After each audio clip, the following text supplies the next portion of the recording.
Hi,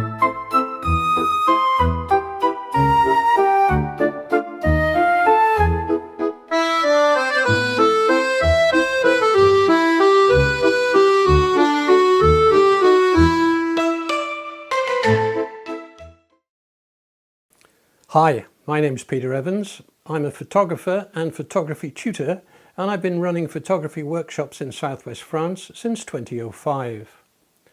This image might seem like it would have been a simple one to capture, but believe me, it wasn't.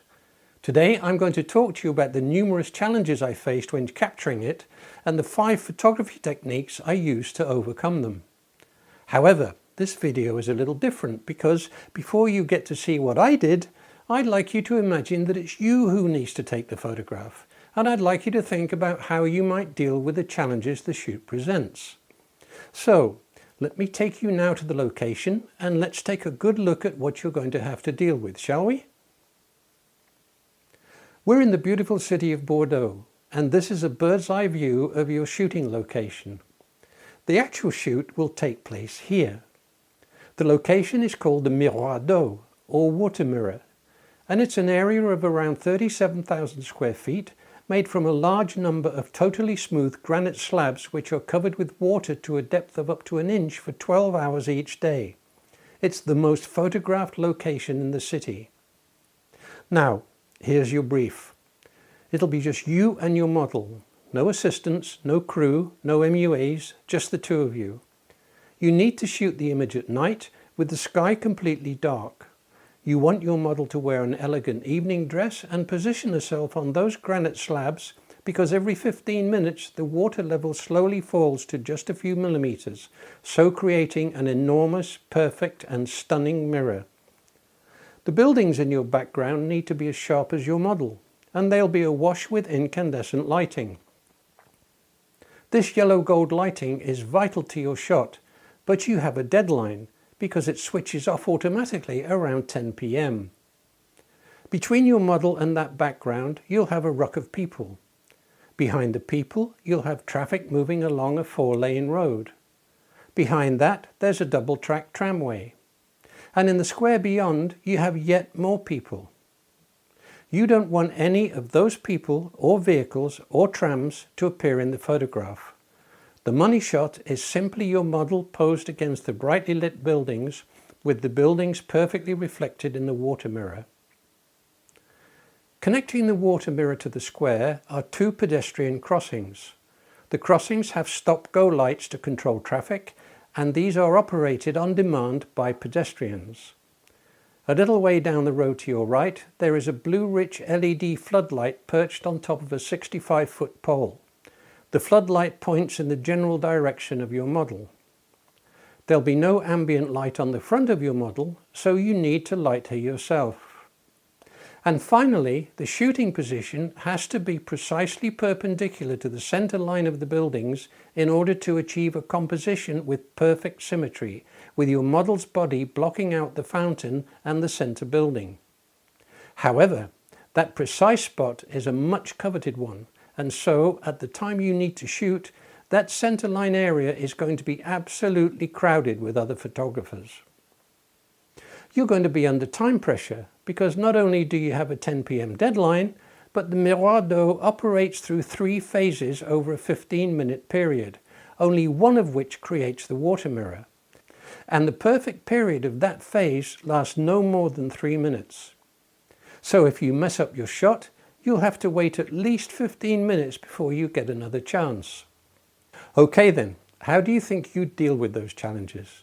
And if you'd have done it differently from the way you're going to see that I did it, please don't hesitate to let me know in the comments.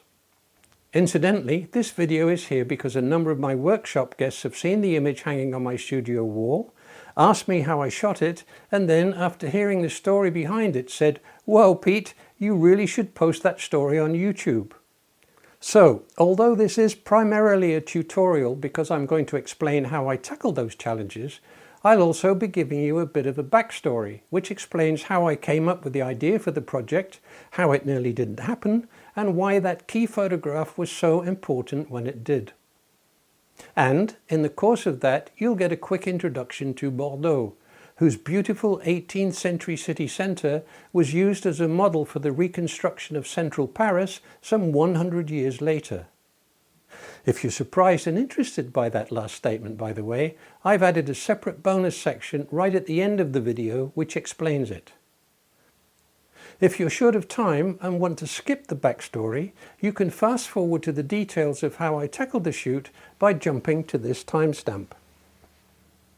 But then, if my workshop guests found the backstory really interesting, then who knows? Maybe you will too. It has a surprising twist, and it's coming up right now. I told you this was going to be a bit different, didn't I? As I said in the intro, the Miroir d'eau, or water mirror, is the most photographed location in Bordeaux. Indeed, when you stand in line for border control on arrival at Bordeaux Airport's newest terminal, you'll see an image just like this one covering the whole of one wall. And my own shot was going to be a vital photograph for me because I wanted it as the title image for a project I'd begun working on in collaboration with Bordeaux's leading College of Fashion and Design, ESMOD. The project was entitled Bordeaux, Jewel of the Golden Age, City of Youth and Fashion, and I saw a gold on black image shot at night at the Miroir d'eau as being perfect to go with that description. But first, let's just wind back to a time before I knew about ESMOD, had no model and had no plans for any project. The first time I visited Bordeaux city centre, I was struck by two things. One, the incredible beauty of its architecture, and two, the huge number of young people I saw there. The neoclassical architecture is a result of the complete reconstruction of the heart of the city, which took place during the period from about 1730 to 1780. During the reigns of Louis XV and Louis XVI, Bordeaux became the world's second largest port, second only to London, and, like London, it had become extremely prosperous and wealthy, making the 18th century truly Bordeaux's golden age. Bordeaux is the capital of Nouvelle-Aquitaine, the largest region of France, and the city conurbation has a population of around 850,000. The large number of young people there is due to the fact that Bordeaux is one of the leading centres of higher education in France, boasting a university with some 50,000 students, 3 teaching hospitals, several veterinary colleges, academies of both music and dance, and many other specialised colleges. This juxtaposition of beautiful 18th century neoclassical architecture and 21st century fashion-conscious youth gave me the inspiration to create a photography project which would portray the two aspects together. I wanted to pitch the idea to one of Bordeaux's fashion colleges, but first I had to find a suitable model who'd need to be as enthusiastic about the project as I was. The project was going to need many shoots, taking a lot of hours, which meant that hiring professional models wasn't economically viable.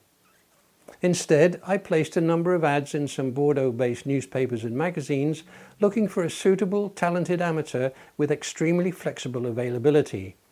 I knew it was a long shot, but despite the reaction I got from a couple of photographer friends, I had my fingers crossed. I received a number of responses to the ad, and I did do a couple of trial shoots. But unfortunately, for one reason or another, none of the applicants turned out to be suitable. And so, after 3 months passed with no success, it looked like my friends had been right and that the project was going to be a non-starter. So I cancelled the adverts and reluctantly I gave up on the idea.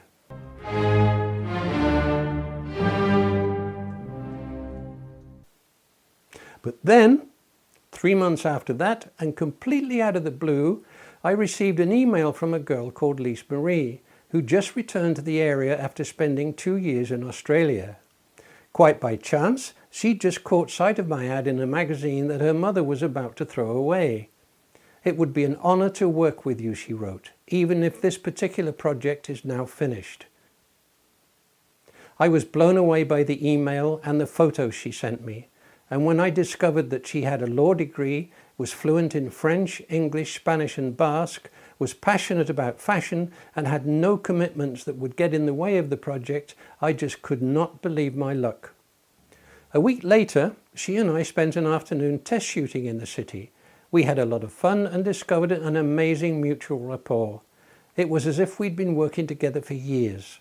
We were both delighted. I then pitched my idea in an email to the then head of the Esmond College of Fashion and Design, and a few weeks later I had a meeting with her accompanied by Lise Marie. The meeting went really well, and so now, finally, almost 18 months since I'd come up with the idea, I not only had an amazing model, but also a wonderful range of fashionable outfits for her to wear.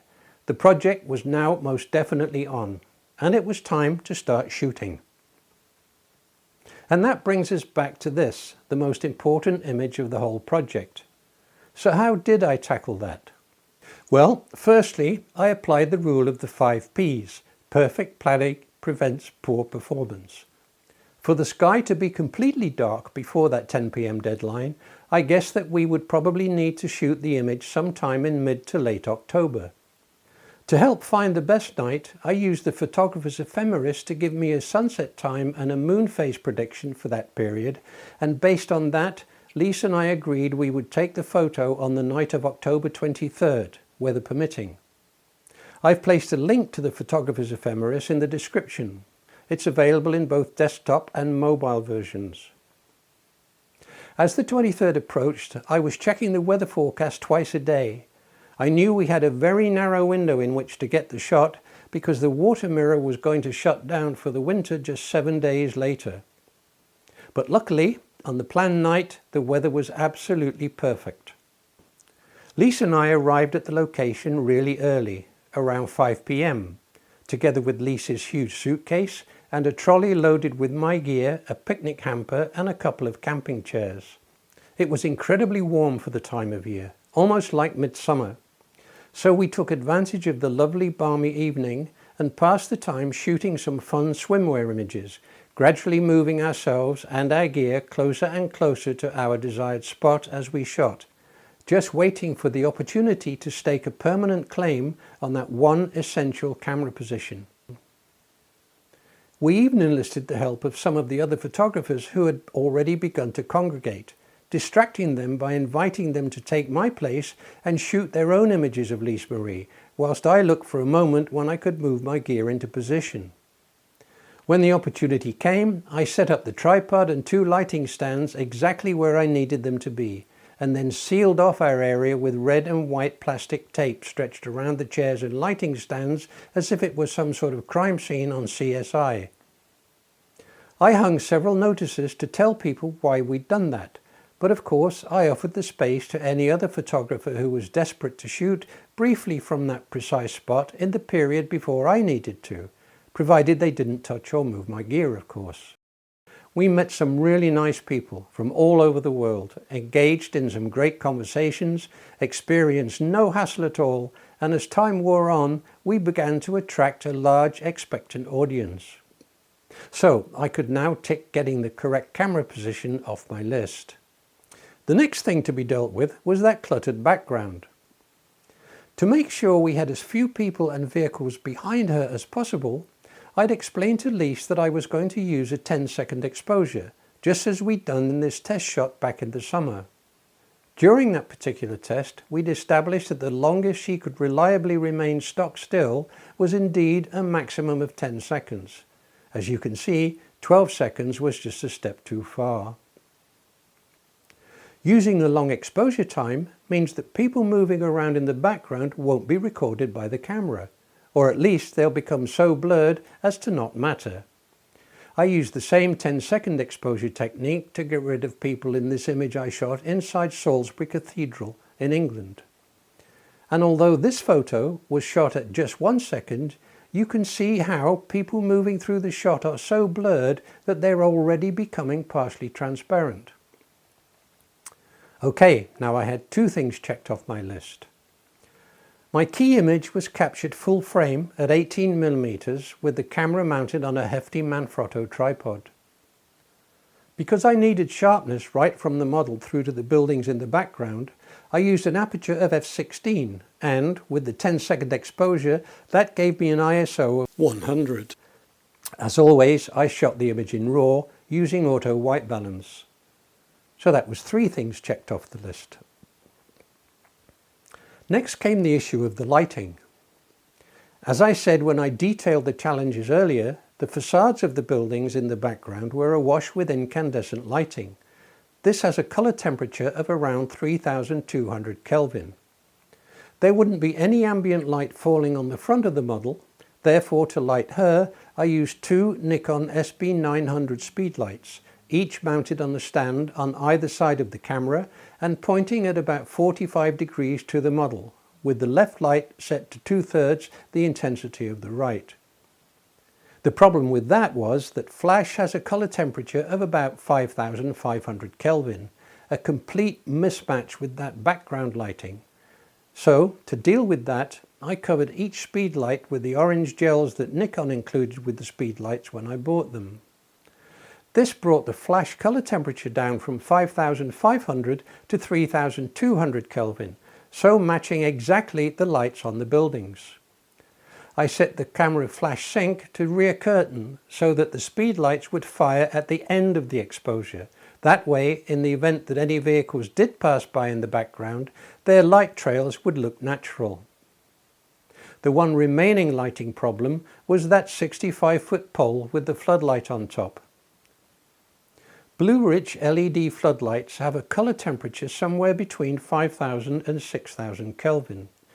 And whilst there was nothing I could do about this, the light was positioned about 30 degrees behind my model and over to her left, which meant that it was lighting her mostly from above and behind, and so it acted as a sort of hair/rim light. Plus, I'd found from the test shots in the summer that any spill from it onto Lisa's left would be taken care of by the superior power of my primary speedlight. Okay then. That was 4 of the 5 photography techniques I used to capture the shot. The actual shoot was going to be stressful because I'd calculated that although there would be an hour and a quarter of darkness available to us before that 10 p.m. deadline, that repetitive 15-minute cycle of water mirror operation meant I would probably have no more than 4 chances of a perfect mirror, with each one lasting just 3 minutes. And during those 4 3-minute windows of opportunity, for the absolutely perfect shot, I needed the random chance that some pedestrians would want to cross the road and so hold up the traffic, a perfectly immobile model, and nothing to go wrong. And luckily, in one of those windows, on one of those shutter presses, that's exactly what happened. Okay, so you may be wondering what was the 5th technique I used. Well, of course, it was composition. This was never going to be simply a correctly exposed and correctly lit photograph of an attractive and elegant young woman standing in front of some attractive and elegant old buildings. That absolutely perfect symmetry and the dominant yellow gold set against almost total black were the 2 factors that were absolutely essential to the image, and they are 2 of the 15 elements of composition I discuss in this tutorial. And that mention of the gold against black colour combination brings me to a 6th technique which I used to solve a problem I haven't yet told you about. And that problem was the colour of Lisa's evening dress. We didn't actually have a gold one.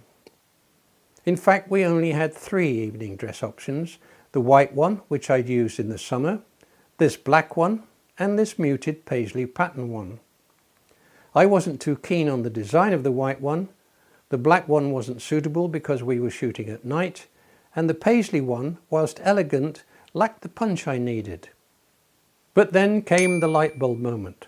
Why not use the dress anyway and change its colour to yellow gold in post-processing using the colour replace feature within Photoshop? The idea worked perfectly. And there you have it. The 5 photography techniques and 1 processing trick that got me the image I'd carried in my head for such a long time. Composition, a 10-second exposure to get rid of people and traffic, f/16 for deep depth of field at 18mm, orange gels over the flash units to solve the mixed lighting problem, using rear curtain sync in case vehicles passed along the road during the shot, and the use of the colour replace feature in Photoshop to give me my desired dress colour. So there you go, the story behind one particularly difficult photograph. I hope it demonstrates that with some planning, forethought, determination, a little knowledge, plus a lot of luck, anything is possible. Don't forget to let me know if you would have done anything differently. I really would welcome your comments. That's it then for this particular tutorial. If you've got this far, I thank you sincerely for your time, and I hope you enjoyed watching this as much as I enjoyed reliving it. It certainly was a really enjoyable and satisfying night of photography. Coming up in a few seconds is the bonus piece I mentioned, which explains how Bordeaux's 18th century city centre came to be the model for the rebuilding of Paris 100 years later. Ciao for now. I look forward to seeing you again soon.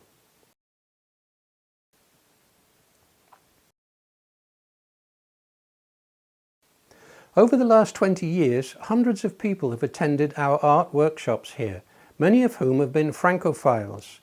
And, as lovers of France, many of them have spent some time in Paris. And without fail, every single one of these guests, when seeing Bordeaux for the first time, have said, "Oh wow, it's beautiful. It's just like a copy of Paris." Imagine their surprise then when they learned that it's actually the other way around, that Paris, the city of light, is in fact modelled on Bordeaux. And this is the story of how that came to be. The heart of the city of Bordeaux was completely reconstructed during the mid-1700s, the work replacing medieval slums and narrow alleyways with wide boulevards and grand neoclassical architecture. It was Bordeaux's golden age, a time when the city was the second most prosperous port in the world. 100 years later, in 1848, Louis Napoleon Bonaparte, the nephew of Napoleon Bonaparte, was elected President of France, and later became Napoleon III, Emperor of the French, after staging a coup d'état. In 1851, Napoleon appointed Georges-Eugène Haussmann as Préfet de la Cède, the region of which Paris was the capital. A préfet, or prefect, in France is vaguely similar to a state governor in the USA or Australia, or a province premier in Canada. However, prefects are appointed, not elected, and the role has no equivalent in the UK. Although the position of prefect is still an important one in France, in the 19th century prefects had very much more power than they do today. Napoleon III gave Haussmann the task of overseeing the demolition of Paris's squalid, still mostly medieval centre, with instructions to replace it with something to rival the centres of other European capitals, something that was grand and elegant, that had decent sanitation, and with wide boulevards that would enable the emperor to move his cavalry through the city at speed in the event of any insurrection, something that was completely impossible with the existing narrow medieval alleyways. Just a few years earlier, Haussmann had been the prefect of the department of the Gironde in southwest France, and as such he'd been based in its administrative centre, Bordeaux. And because of that, he knew full well that the wide boulevards, grandeur and elegance that he had seen in Bordeaux would be perfect for the new, grand, elegant Paris that the emperor so desperately desired. It was simple, a complete no-brainer. And so he instructed his architects to create in Paris what he had experienced in Bordeaux.